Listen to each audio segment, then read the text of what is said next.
Na Marcos, ginawa niyang Tiger of Asia yung ekonomiya ng Pilipinas. Golden age daw yun. Sinasabi ng mga kabataan ngayon. Anong masasabi niyo? Paano maging golden age yun?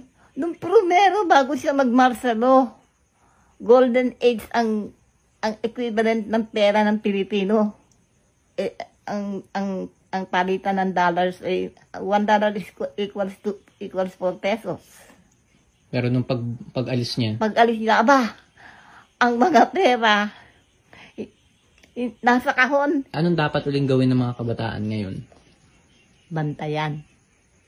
Magbantay. Maging matalino. At saka, kailangan aware sila sa kapaligiran nila. Huwag silang maniniwala doon sa mga trolls. Dahil yung mga trolls, bayaran. Mababasa mo sa dyaryo, nagbabasa naman kami ng dyaryo, no? Sasabihin, tumataas ang ekonomiya. Kahit na mahal-mahal na lang bilihin. At mababa pa rin yung inflation. Iba yung mababasa mo sa dyaryo, iba yung sa katotohanan.